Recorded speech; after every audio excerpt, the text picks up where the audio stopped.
Saudara Roy Suryo bilang berkas skripsi termasuk ijazah Jokowi yang digunakan saat mendaftar sebagai calon kepala daerah tidak ditemukan di KPU Solo dan juga Jakarta. Lalu seberapa penting keberadaan berkas skripsi dan ijazah Jokowi dalam kasus dugaan ijazah palsu?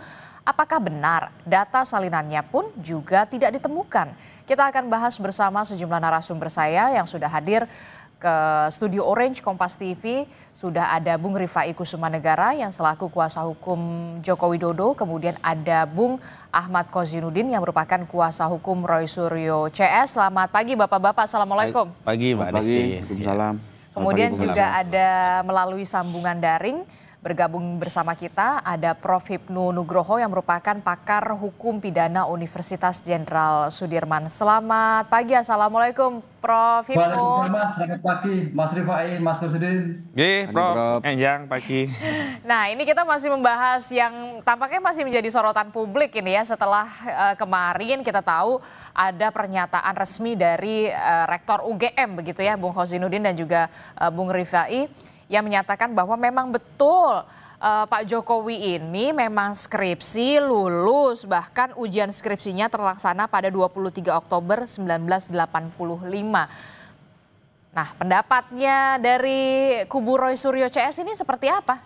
Baik, bismillahirrahmanirrahim. Sebelum kami memberikan statement terkait respon atas video tersebut, ada baiknya ya kita coba lihat respon publik terhadap dua video yang diunggah di kanal YouTube resmi UGM itu seperti apa. Tadi saya sudah lihat hingga hari ini 3 hari yang lalu diunggah untuk UGM menjawab ijazah Joko Widodo itu ada 335.000 ditonton, ada 6,6 ribu like dan 19.000 komentar. Yang menarik adalah komentar teratas itu ada statement begini, terima kasih UGM, makin yakin kalau memang palsu. Kemudian yang kedua ada pernyataan Rektor UGM terkait ijazah Joko Widodo sudah 147.000 ditonton 3 hari yang lalu juga, ada 2,3 ribu like dan 6,1 ribu komentar. Yang menarik ada statementnya adalah cuma narasi, buktikan dong atau gugat saja RRT kalau berani. Dan kalau kita telusuri mayoritas komentarnya itu negatif ya. Biasa dikatakan 80-90%. Dan kami ingin mengutip statement dari Prof. Wening dalam video tersebut yang dijadikan rujukan dalam pernyataan resmi dari Prof. Ova. Ya, ini ketika ditanya apa sih yang paling simpel ya untuk membuktikan seorang itu lulus dari sebuah kampus, yang bersangkutan menunjukkan ijazahnya. Itu tegas.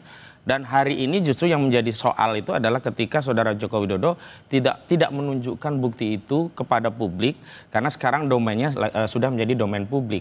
Kalau dikatakan bahwa yang punya wewenang hanyalah pengadilan, sebenarnya ini juga tidak konsisten karena sebelumnya Saudara Joko Widodo sempat memberikan atau menunjukkan ijazah tersebut kepada sejumlah media, ada 11 kalau tidak salah di Solo, yang sebenarnya tidak ada kepentingan media untuk bertanya itu. Justru ketika ada yang bertandang langsung dan resmi, ada surat juga ke UGM termasuk ke Solo, justru itu tidak ditunjukkan. Dan yang kedua juga UGM saya kira hanya merepetisi narasi yang sebelumnya sudah disampaikan di 2022 yang lalu. Karena sebenarnya pernyataan-pernyataan serupa itu bukan hanya sekali ini, beberapa kali dikonfirmasi, bahkan kualitas pernyataan kali ini jauh lebih buruk daripada sebelumnya.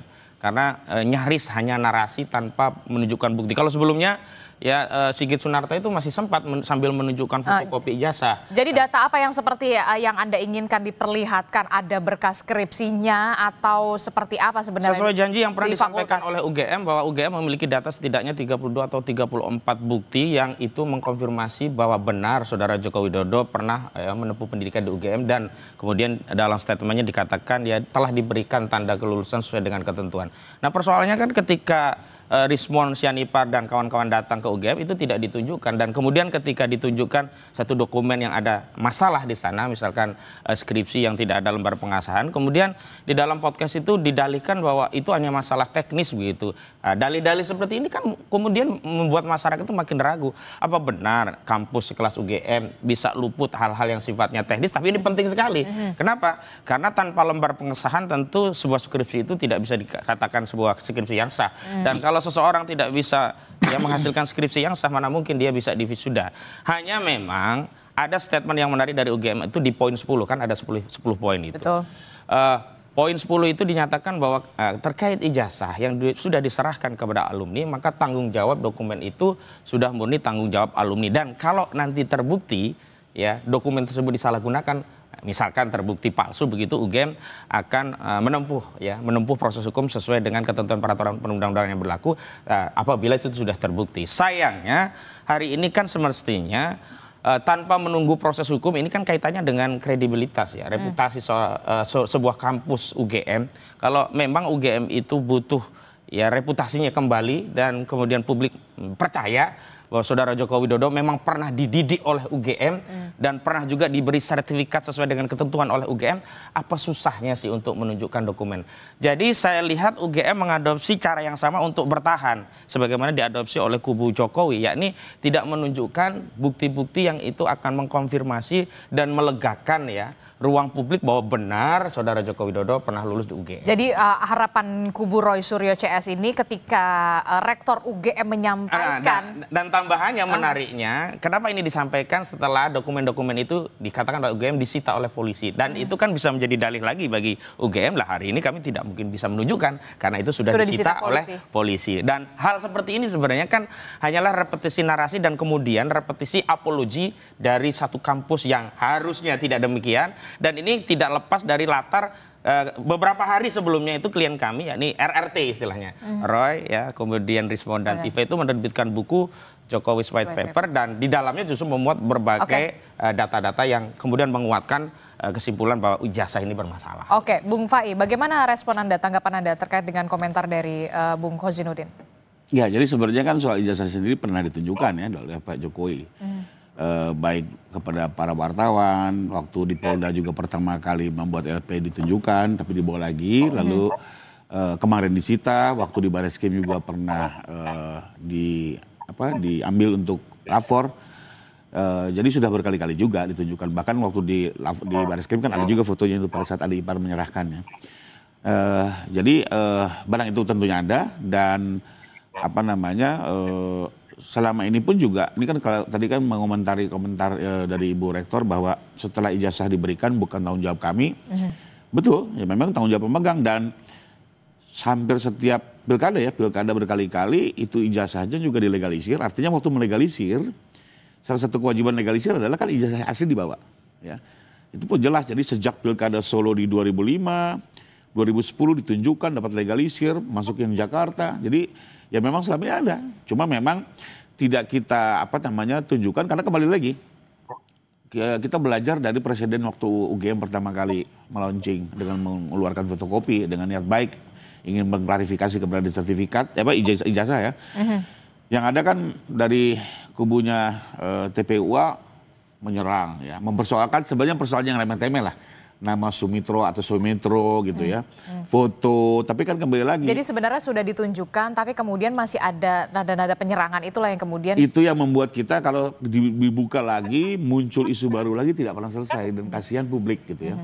Jadi sehingga untuk itu, dan satu lagi sebenarnya, kalaupun ditunjukkan secara fisik, pertanyaannya kalau memang topiknya adalah menguji keaslian, kan Kasat Mata tidak mungkin bisa menilai. Ya, kembali lagi harus apa? Karena ini analog dibawa ke lapor. Lapor pun sudah menguji dan sudah menyatakan identik. Jadi sebenarnya soal ijazah sebenarnya sudah clear gitu ya. Sekarang isu baru kan soal skripsi. Berkas skripsi. Skripsi kan kembali lagi kan waktu itu Pak Rismond datang ke perpustakaan selalu dicari celah-celahnya ini. Ini bercandanya nih. Ada setetes kopi aja nempel di situ mungkin waduh ini jangan-jangan ada zat apa gitu ya. Jadi, emang betul nyari celah-celahnya Bung Kozin? Kita tidak cari celah, memang ada anomali ya tentu kita komentari dan anomali-anomali inilah yang membuat publik makin yakin oh ini barang bermasalah begitu loh.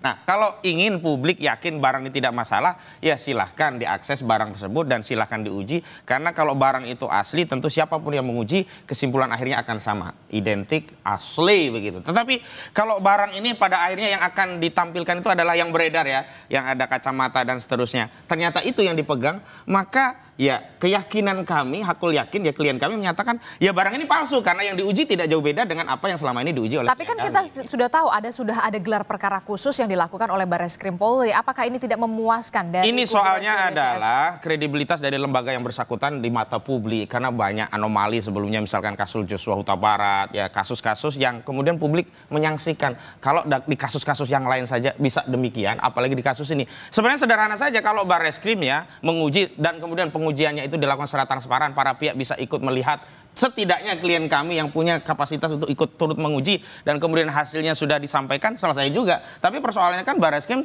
seperti ikut terlibat untuk menutupi kasus ini dengan tidak melibatkan para pihak yang punya kepentingan dengan kasus ini untuk turut menguji, sehingga semacam ada kekhawatiran kalau ada yang turut menguji jangan-jangan hasilnya beda dengan apa yang sudah dihasilkan oleh Barreskrim. Ini yang kemudian membuat publik curiga. Bung Fai, ini gimana nih? Tidak mencari celah sebenarnya, tapi memang kalau menurut Bung Kozi memang ada anomali dan barang ini ada masalah. Sebenarnya kan kalau soal keaslian ijazah sih sudah selesai ya dalam kacamata kami.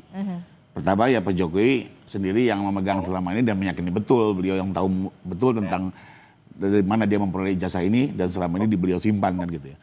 Lalu kedua, institusi sudah menegaskan berkali-kali ya, ini Bu Ova kedua kali. Bahkan yang sekarang ini tambahannya adalah pertanyaan-pertanyaan yang selama ini menjadi anomali kalau dari Bang Ahmad ya sudah terjawab. Misalnya soal kenapa ada Sumitro dan Sumitro.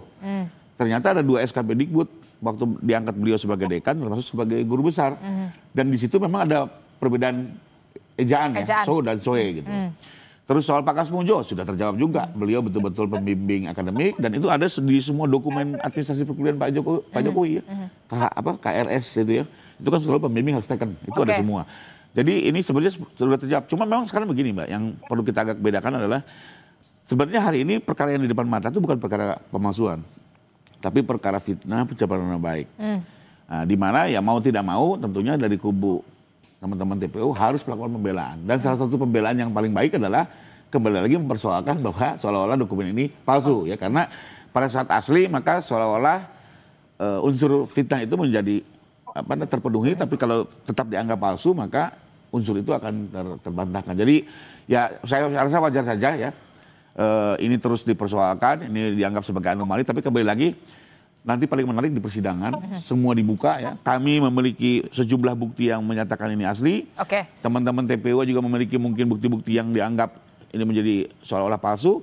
Nanti silakan hakim yang akan memutuskan dari 2 bukti-bukti yang ada. Termasuk masyarakat juga bisa mengikuti dalam persidangan. Karena memang ini jadi sorotan publik begitu ya. Pasti masyarakat juga masih terus mengawal dan juga mengawasi kasus ini. Saya ke Prof Hipnu dulu. Prof Hipnu, Anda juga kan sebagai akademisi begitu ya di Universitas Jenderal Sudirman begitu ya. Saya ingin meminta respon dulu dari Anda sebagai akademisi, Prof Hipnu.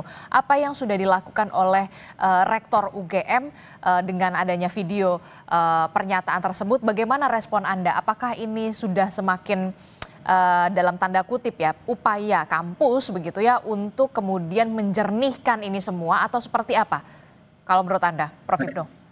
Terima kasih Mbak. Jadi pernyataan Bu Rektor UGM saya kira itu sebagai bentuk klarifikasi yang selama ini ada perdebatan tentang ijazah. Sebagai lembaga pendidikan yang mengeluarkan ijazah sudah memberikan suatu pernyataan yang runtut. Cuman pertanyaannya, kita juga harus melihat keinginan publik. Keinginan publik itu pernyataan-pernyataan formal tadi, tapi juga ditunjukkan pernyataan-pernyataan materialnya.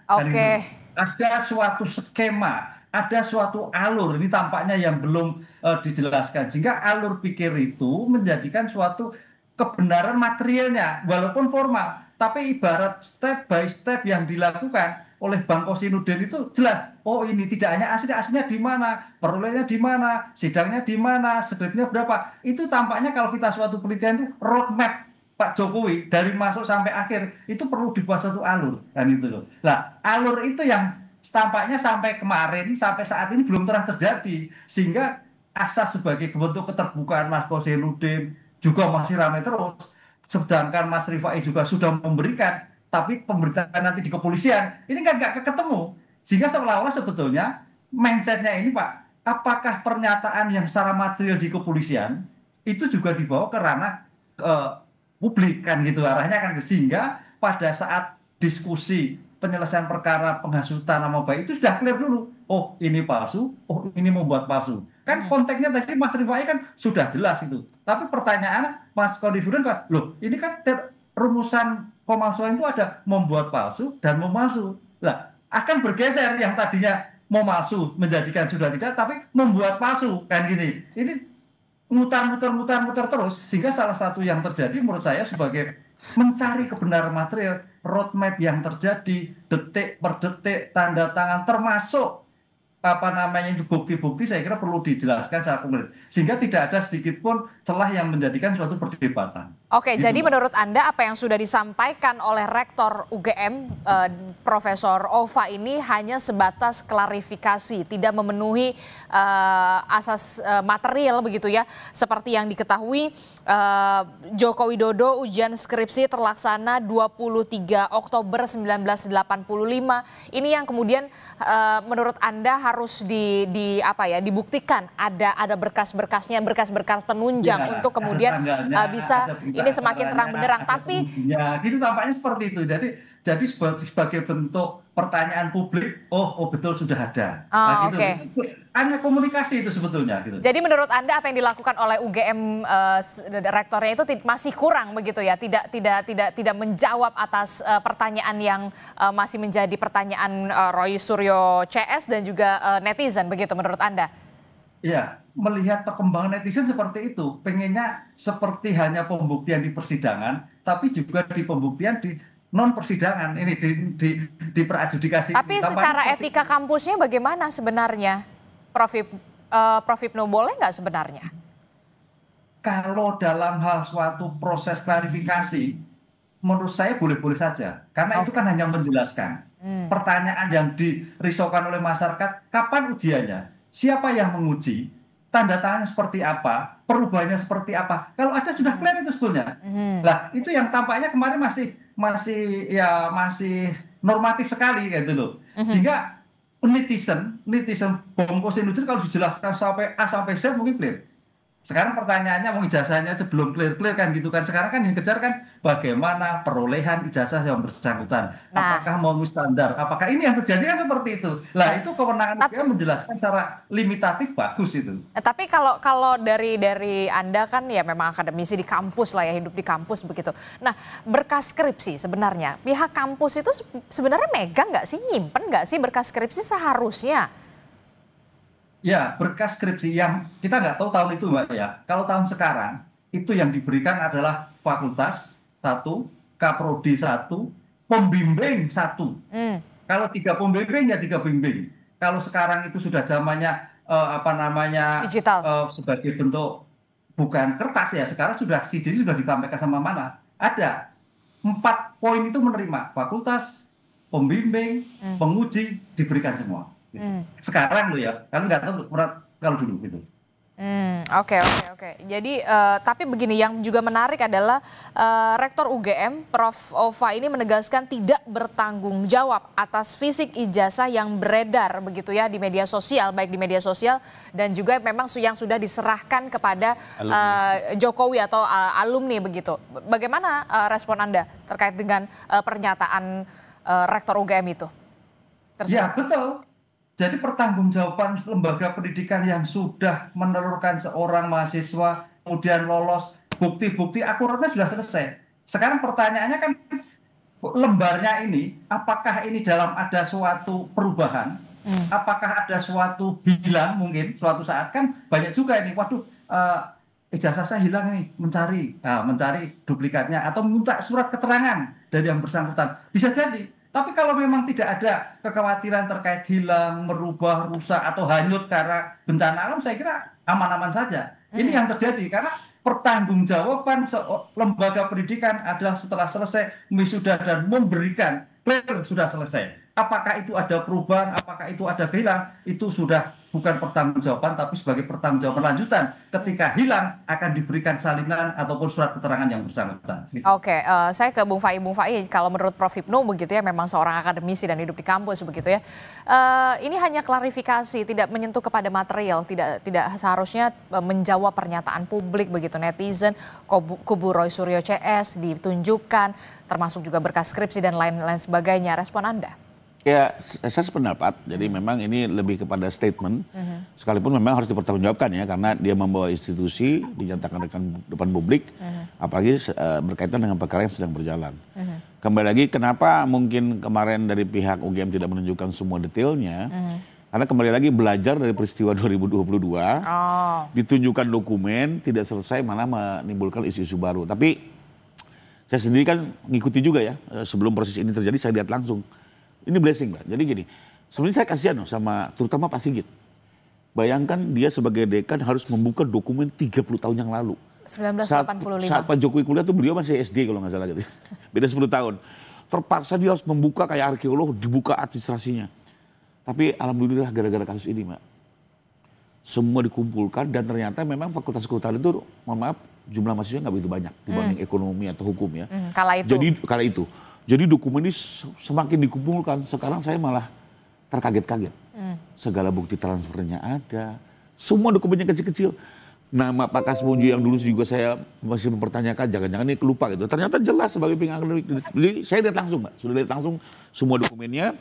Dan nanti mungkin ya, kembali lagi contohnya, siapa yang penguji skripsi? Saya lihat betul. Yang menguji itu ada berita acaranya yang tanda tangan Prof. Ahmad Suminto sebagai ketua.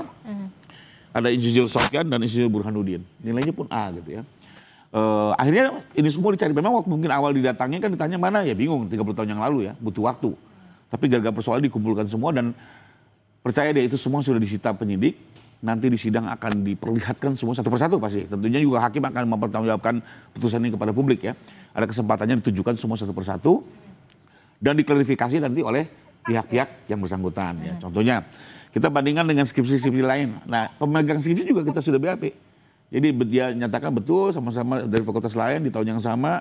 Saya cetak di perdana, hasilnya identik. Jadi memang untuk saat ini sepertinya belum bisa ditunjukkan karena kembali lagi biar tidak tambah riuh. Ya. Tapi mungkin solusinya kita dorong saja agar segala persidangan di persidangan nanti dibuktikan. Akhir dari segalanya. Nah itu supaya tidak riuh kalau kata Bung Fai. Ya itu kan praduga. Dan sebenarnya kalau apa yang dialami Bung Rifai itu juga dilakukan, disampaikan ke Rosuryo, mungkin juga bisa lebih teduh, lebih awal begitu. Ini kan semua asumsi. Dan saya ingin tegaskan, memang benar itu adalah sebuah klarifikasi resmi. Tapi sekali lagi, anomali-anomali yang ada di tengah masyarakat terkait ijazah saudara Joko Widodo itu tidak bisa selesai dengan narasi, harus dengan bukti. Jangankan 2 kali statement ya, mau ribuan narasi kalau tidak ada bukti ya publik masih mempertanyakan.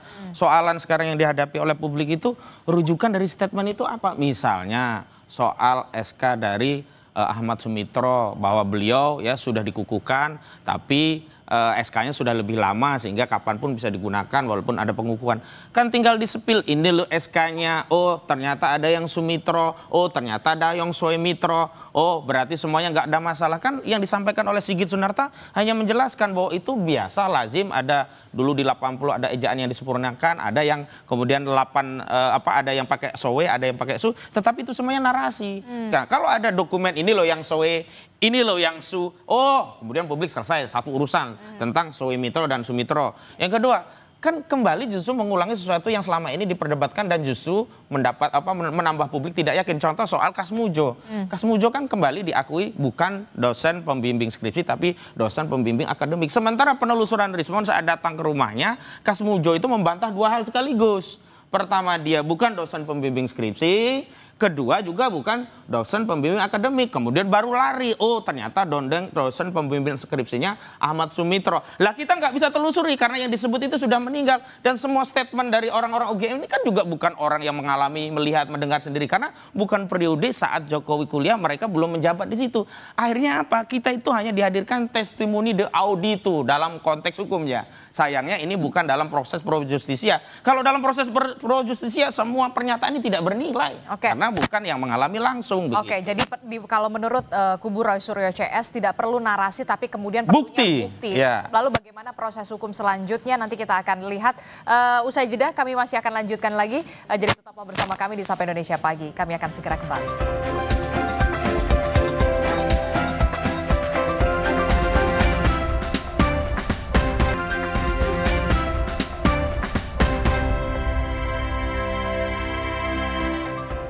Terima kasih Anda masih bersama kami di Sapa Indonesia Pagi. Saudara, kita masih membahas soal bagaimana kasus tudingan ijazah Jokowi ini. Saudara, Rosuryo CS melawan UGM yang kita tahu kemarin Rektor UGM sudah memberikan klarifikasinya begitu ya berupa video. Saya ke Bung Fai. Bung Fai, kalau tadi Bung Khozinuddin bilang nggak perlulah kita narasi-narasi, yang penting buktinya. Nah, sudah siap pembuktiannya nanti di persidangan? Sudah, bahkan penyidikan ini kalau nggak salah sudah hampir sekitar, karena kami menerima SP2HP ya, jadi ada perkembangan. saksi sampai dengan 2 minggu kemarin itu sudah 99. 99? Ya, masih berjalan loh ya, jadi belum nanti saksi ada charge ya, saksi yang meringankan, kami juga masih terus berjalan. Terus itu kalau kita bisa lihat klasternya apa terus saja? Bukti itu kalau nggak salah sudah sampai berapa ratus bukti ya? 600 bukti. 600 bukti dan 99 saksi. Ya kembali lagi, ya saya pikir sih teman-teman polisi mencoba hati-hati, profesional dan komprehensif ya. Jadi semua diuji, ya skripsi Pak Jokowi dengan skripsi yang soal perdana itu loh, yang soal lembar pengesahan itu diuji dengan fakultas-fakultas lain, dikumpulkan semua. Sampai betul Pak Roy juga kan semalam komplain, jadi waktu datang ke sana banyak dokumen-dokumen yang memang sudah disita gitu ya. Kembali lagi kan sekarang polisi pun harus mempertanggungjawabkan ini di muka publik, ya, bukan hanya kepada pelapor, bahwa betul-betul sudah bekerja secara komprehensif dan profesional, termasuk juga nanti kan selain ijazah juga skripsi ya, jadi semua udah dikumpulkan dan sekarang dalam proses lapor, ya kalau nggak salah, kemarin kan dipertanyakan oleh teman-teman dan mungkin juga agak lama, beda kalau yang kemarin di Mabes Polri kan hanya sekitar 20 dokumen yang dibandingkan ya, kalau yang sekarang cukup banyak ya. Teman-teman lapor harus bekerja lebih ekstra ya. Tapi kembali lagi ini semua nanti kan akan ada hasilnya dan akan ditunjukkan ke publik. Termasuk satu persatu dokumen loh. Saya sendiri satisfied ya melihat sampai dikumpulkan masih ada bukti bayar 35 tahun yang lalu ya, lalu KHS-nya, KRS-nya gitu ya. Itu ada semua gitu ya. Sampai SK Mendikbud pengangkatannya Pak Sumitro waktu menjadi dekan itu kan berapa puluh tahun lalu tuh. Dan rupanya administrasinya cukup baik ya. Sekalipun memang kemarin dari pihak kampus kan membutuhkan waktu. Karena ya kembali lagi kan beliau 35 tahun ya harus mencari-cari. Jadi ya mudah-mudahan sih menurut saya nanti pada saatnya. Dan saya yakin semua akan dibuka. Satu persatu dokumen akan dibahas. Dan mungkin juga akan di-challenge oleh teman-teman. Nah itu gimana Bung Khozin? Ada 99 saksi dan 600 bukti. Baru sekarang loh ya, masih terus berkembang. 600 bukti yang memang nanti bisa bertambah lagi. Iya, persoalannya kan bukan banyaknya bukti atau banyaknya saksi, tapi relevansi pembuktian dengan masalah yang dipersoalkan. Atau kesaksian itu relevankah atau tidak dengan pembuktian yang sedang dipersoalkan. Misalnya kami punya presiden di Surakarta saat menangani kasus Bambang Tri. Banyak saksi-saksi itu yang sebenarnya tidak memenuhi kualifikasi. Kenapa? Misalkan kepala sekolah, dia hanya memberikan keterangan terkait dokumen. Dan dokumen itu juga ketika dikejar, siapa yang bertanggung jawab juga tidak diketahui. Dan kemudian ada sejumlah dokumen yang bertentangan, mereka pun tidak bisa menjelaskan. Memang problemnya ini adalah ini peristiwa lampau sehingga saksi-saksi yang langsung melihat, mendengar, dan mengalami sendiri itu tidak ada. Akhirnya saksi itu adalah wakil dari otoritas dari lembaga yang menerbitkan dokumen. Dalam ini kalau di UGM mungkin ya dekan-dekan hari ini, dosen-dosen hari ini, rektor hari ini, tidak mungkin. Atau mungkin sebagian ada kayak Pak Kasmujo, itu kan masih saksi sejarah. Tapi kalau Pak Ahmad Sumitro kan juga sudah tiada. Artinya memang ada beberapa yang kualifikasinya itu testimoni de audito. Dan itu mungkin ya diperbanyak dengan harapan kalau banyak yang testimoni de audito ini bisa memberikan keyakinan. Bagi kami yang nggak bisa, sepanjang dia tidak melihat, mendengar, dan mengalami sendiri, itu juga tidak punya relevansi untuk memberikan keterangan saksi. Yang kedua, nah masalahnya itu kan ijazah. Kami pernah tanya, saudara-saudara ini meyakini ijazah saudara Jokowi asli. Pernah lihat nggak? Nah saat itu mereka hanya menggunakan logika bahwa kami nggak mungkin, nggak yakin. Kenapa? Ini kan sudah jadi presiden. Kalau nggak kan nggak mungkin bisa calon jadi presiden. Kan ijazahnya makanya palsu, juga sempat gitu. Disinggung juga sama Bung Roy Suryo soal KPU Surakarta, KPU Jakarta. Dan itu yang menyebabkan UGM tidak bisa lepas tanggung jawab terhadap ijazah yang dimiliki Jokowi. Kalau alumni secara umum bisa dikatakan itu tanggung jawab pemegangnya. Tapi khusus Jokowi, karena ijazah ini pernah digunakan untuk menduduki jabatan publik dan dalam prosesnya sesuai ketentuan 169 Undang-Undang Nomor 7 Tahun 2017 tentang Pemilu, syaratnya minimum SMA dan sederajat, dan situ ada bukti-bukti dokumen dari ijazah harus diverifikasi, dan otoritas penyelenggara pemilu dalam hal ini KPU pasti akan menanyakan kepada lembaga pendidikan tinggi yang menerbitkan. Berarti UGM ikut terlibat untuk melakukan verifikasi terhadap syarat-syarat Pilpres, sehingga tidak benar juga kalau UGM kemudian buang badan, oh kalau sudah punya alumni sudah tanggung jawab pribadi. Sepanjang dokumen itu tidak pernah digunakan untuk jabatan publik dan sepanjang tidak ada verifikasi lanjutan dari lembaga penerbit, memang UGM bisa mengatakan itu. Dalam kasus Jokowi nggak bisa. Dia Pilpres pasti ke UGM. Dia pilkada wali kota ke UGM, pilkada gubernur DKI ke UGM. Siapa yang kemudian memberikan pensahihan, legalisasi terhadap dokumen itu? Kan UGM. Begitu. Bagaimana Bu Fai? Ya memang saya sependapat, jadi ya, intinya tidak bisa langsung melepas begitu. Karena bagaimanapun salah satu verifikasi kami kan adalah selalu terjadi proses legislasi di di setiap tahapan pemilu. Legalisasi ini prosesnya Mbak, di semua kampus Indonesia pasti harus tunjukkan ijazah asli, dicek, baru dicap. Artinya setiap 5 tahun sekali, hampir setiap 5 tahun sekali selalu ada proses verifikasi itu. Jadi pertanyaannya kenapa delegalisasi? Kalau Anda tidak yakin kan begitu. Tentunya kami yakin ini asli ya, makanya dilegalisasi. Jadi terkait soal legalisasi juga tetap harus dijawab oleh pihak UGM. Sekalipun kembali lagi kalau kami sih sangat yakin karena selama ini Pak Jokowi yang memegang langsung ijazah itu tidak pernah kemana-mana. Dilegalisasi berulang-ulang dan hasil lapor kemarin sebenarnya sudah membuat kami ya PH pun harus diyakinkan loh ya karena kami juga bukan saksi yang melihat langsung. Hasil lapor kemarin juga membuat kami yakin bahwa oh ini clear. Ditambah lagi nanti dengan penambahan baru ini ya lapor yang kedua. Tapi kemudian Bung Hussein juga mempertanyakan, nggak perlulah banyak-banyak kuantitasnya ada 99, 600 bukti, tapi secara relevansinya, secara saya kira sekarang ini tidak sedang membuktikan peristiwa, tapi membangun narasi untuk meyakinkan peristiwa. Sudah bergeser, seolah-olah dengan banyaknya saksi, banyak dokumen itu mengkonfirmasi bahwa oh Jokowi itu memang asli dan adalah alumni UGM. Tapi persoalan lanjutannya adalah, ini kan sekarang UGM mencoba mempertahankan statement sebelumnya, yakni itu alumni UGM, pada saat yang sama berusaha buang badan untuk tidak bertanggung jawab. Padahal kalau ijazah ini terbukti palsu, 55 ayat 1 ke 1 KUHP, UGM terlibat. Nggak bisa itu buang badan. Saya berikan kesempatan juga kepada Prof. Hipnu. Ya. Saya bertanya, Prof. Hipnu, ini bagaimana mekanismenya nanti akan seperti apa pembuktian di persidangan kalau ini masuk sampai ke tahapan persidangan? Tadi juga disebutkan oleh Bung Fai, ada 99 saksi bisa saja bertambah, ada 600 bukti bisa saja bertambah. Nanti akan seperti apa mekanismenya? Kalau saya membayangkan ya, kalau ini sampai ke persidangan begitu ya, ini akan menjadi persidangan pertama soal kasus ijazah seorang presiden. Dan heboh. Dan heboh pasti. Ya, heboh. Silakan. Ya, ini Mbak, ya pasti masuk persidangan karena sudah diperiksa semua kan, gitu kan. Pengadu sudah diperiksa, teradu sudah terperiksa dan sebagainya. Dan yang paling menarik nanti, menurut pikiran saya, Bang Kosinudin, Bung Roy itu akan menanyakan dulu konsep keaslian tadi. Walaupun memang bahwa terhadap dakwaannya mungkin terhadap kaitannya dengan fitnah, berita bohong dan sebagainya. Tapi yang dikejar ke sana. Itu yang pertama. Yang kedua, dalam pembuktian itu memang jantungnya suatu sistem peradilan pidana.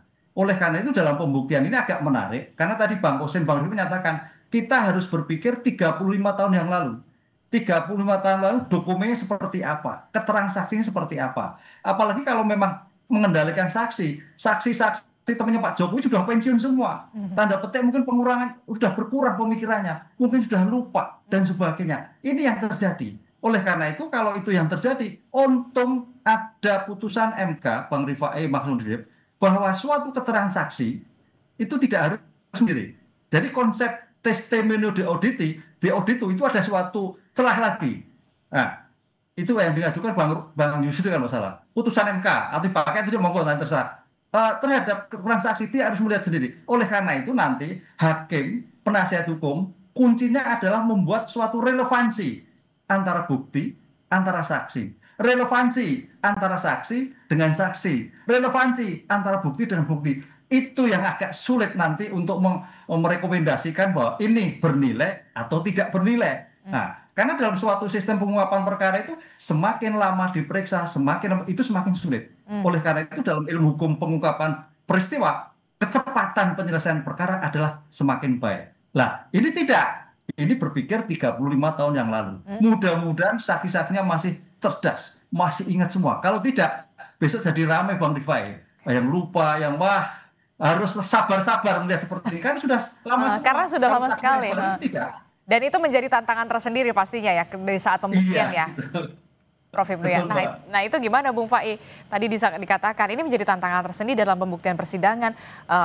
Saksi-saksi yang dihadirkan ya mohon maaf ini sudah lanjut usia semua. Ada yang lupa, bahkan ada yang wah pasti nggak inget lah udah 1985. Betul, jadi memang itu salah satu tantangan kalau kita merekonstruksi sebuah peristiwa 35 tahun yang lalu ya. Jadi lebih banyak tentunya kan dokumen-dokumen lampau ya, kalaupun saksi-saksi ini kan mayoritas ya mungkin paling sepuh Pak Kasmujo gitu ya, dan beberapa teman-temannya. Tapi kembali lagi saya percaya hakim di Indonesia sudah terlatih memeriksa perkara-perkara seperti ini, dan di dalam sistem pidana kan ada model pembuktian yang saling bersesuaian. Jadi adanya kesesuaian antara yang tadi sudah diulas antara saksi, keterangan saksi, bukti ya, lalu juga misalnya ahli yang sudah melakukan lapor itu nanti akan dilihat mana yang sesuai, yang saling menguatkan, maka fakta-fakta itu yang dianggap berdiri menjadi fondasi tadi pada saat memutus. Makanya kembali lagi mungkin penyidik sendiri mencoba karena sudah tahu lampau, maka dia coba menghadirkan hampir seluruh buktinya, tidak lain untuk nanti membantu bisa dikonstruksi sebenarnya apa sih yang terjadi saat itu gitu ya. Dan saya sih yakin apalagi mungkin hakim-hakim di Jakarta sudah cukup berpengalaman lah.